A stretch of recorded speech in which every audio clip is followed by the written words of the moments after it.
उत्तर प्रदेश के आदरणीय मुख्यमंत्री जी, आदरणीय राज्यपाल महोदया, देश के आज विद्यमान सभी पंथ संप्रदायों का प्रतिनिधित्व करने वाले हमारे संत, ऋषि, आचार्य गण और समाज के सब स्तरों का प्रतिनिधित्व करने वाले निमंत्रित महानुभाव, आज का आनंद शब्दों में वर्णनातीत है और उसके वर्णन करने का प्रयास इसके पहले के वक्तव्यों में अच्छा हो गया है। यह भी बता दिया गया है और हम जानते भी हैं कि आज अयोध्या में रामलला के साथ भारत का स्व लौट के आया है और संपूर्ण विश्व को त्रासदी से राहत देने वाला एक नया भारत खड़ा होके रहेगा, इसका प्रतीक आज का कार्यक्रम बन गया है। ऐसे समय में आपके उत्साह का, आपके आनंद का वर्णन कोई नहीं कर सकता। हम यहां पर अनुभव कर रहे हैं, पूर्ण देश में यही वातावरण है। छोटे छोटे मंदिर के सामने दूरदर्शन पर इस कार्यक्रम को सुनने वाले हमारे समाज के करोड़ों बंधु वहां पहुंच न पाए, ऐसे घर घर के हमारे नागरिक सज्जन, माता भगिनी सब भाव विभोर है, सब में आनंद है, सब में उत्साह है। और ऐसे समय में जोश की बातों में थोड़ी सी होश की बात करने का काम मुझे ही दिया जाता है। आज हमने सुना कि इस प्राण प्रतिष्ठा महोत्सव में पधारने के पूर्व प्रधानमंत्री जी ने कठोर व्रत रखा। जितना कठोर व्रत रखने को कहा था उससे कई गुना अधिक कठोर व्रताचरण उन्होंने किया। मेरे पुराना उनसे परिचय है, मैं जानता हूं वो तपस्वी है ही, परंतु वो अकेले तप कर रहे हैं, हम क्या करेंगे। अयोध्या में रामलला आए, अयोध्या से बाहर क्यों गए थे, रामायण में क्यों गए थे बाहर, तो अयोध्या में कलह हुआ। अयोध्या उस पुरी का नाम है जिसमें कोई द्वंद्व नहीं, जिसमें कोई कलह नहीं, जिसमें कोई दुविधा नहीं। वो हुआ 14 वर्ष वनवास में गए, वो सब ठीक होने के बाद दुनिया के कलह को मिटा के वापिस आए। आज रामलला वापस फिर से आए हैं 500 साल के बाद। जिनके त्याग, तपस्या, प्रयासों से ये सोने का दिन आज हम देख रहे, सुवर्ण दिवस देख रहे, उनका स्मरण प्राण प्रतिष्ठा के संकल्प में हम लोगों ने कहा, आपने सुना होगा, स्मरण किया। उनकी तपस्या को, उनके त्याग को, उनके परिश्रम को शत बार, सहस्त्र बार, कोटि बार नमन है। रामलला के यहाँ इस युग में आज के दिन फिर वापस आने का इतिहास जो जो श्रवण करेगा वो राष्ट्र के लिए कर्मप्रवण होगा और उसके राष्ट्र का सब दुख दैन्य हरण होगा।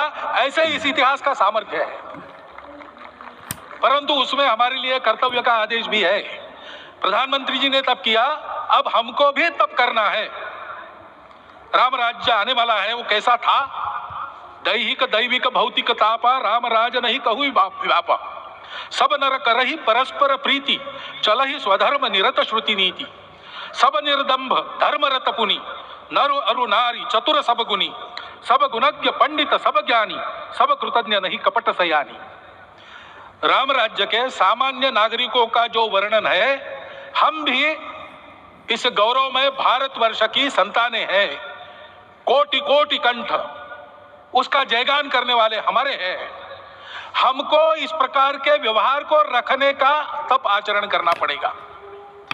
हमको भी सारे कलह को विदाई देनी पड़ेगी। छोटे छोटे परस्पर मत रहते हैं, छोटे छोटे विवाद रहते हैं, उसको लेकर लड़ाई करने की आदत छोड़ देनी पड़ेगी। आखिर है क्या, ये बात बताइए। वो सामान्य नागरिक कैसे थे, निर्दंभ, प्रामाणिकता से आचरण करने वाले, केवल बातें करने वाले नहीं और बातें करके उसका अहंकार पालने वाले नहीं थे, काम करते थे, आचरण करते थे और अहंकार नहीं था। ऐसे वो थे और धर्मरत थे। यानी क्या थे, इस पर कठिन भाषा में प्रवचन बहुत लंबा हो सकता है, लेकिन थोड़े में धर्म के जो 4 मूल्य जिनकी चौखट पर धर्म है, ऐसा श्रीमद् भागवत में बताया है, सत्य, करुणा, शुचिता, तपस, उसका आज हमारे लिए युगानुकूल आचरण क्या है? तो सत्य कहता है कि सब घटों में राम है, ब्रह्म सत्य है, वही सर्वत्र है। तो हमको ये जानकर आपस में समन्वय से चलना होगा, क्योंकि हम चलते हैं, सबके लिए चलते हैं, सब हमारे हैं, इसलिए हम चल पाते हैं। और इसलिए आपस में समन्वय रखकर व्यवहार करना, यह धर्म का पहला जो पैर है, सत्य, उसका आचरण है। करुणा दूसरा कदम है, उसका आचरण है सेवा और परोपकार। सरकार की कई योजनाएं गरीबों को राहत दे रही, सब हो रहा है, लेकिन हमारा भी कर्तव्य है, ये सब समाज बांधव हमारे अपने बंधु हैं, तो जहां हमको दुख दिखता है, पीड़ा दिखती है, वहां हम दौड़ जाए, सेवा करें, दोनों हाथों से कमाएं, अपने लिए न्यूनतम आवश्यक रखकर बाकी सारा वापस दे, सेवा और परोपकार के माध्यम से। यह करुणा का अर्थ आज है। शुचिता पर चलना है, यानी पवित्रता होनी चाहिए। पवित्रता के लिए संयम चाहिए, अपने को रोकना है। सब अपनी इच्छाएं, सब अपने मत, सब अपनी बातें ठीक होंगी ही ऐसा नहीं, और होगी तो भी अन्यों के भी मत है, अन्यों की भी इच्छाएं हैं, और इसलिए अपने आप को संयम में रखते हैं तो सारी पृथ्वी सब मानवों को जीवित रखेगी। गांधी जी कहते थे, earth has enough for everyone's need but it cannot satisfy everyone's grid.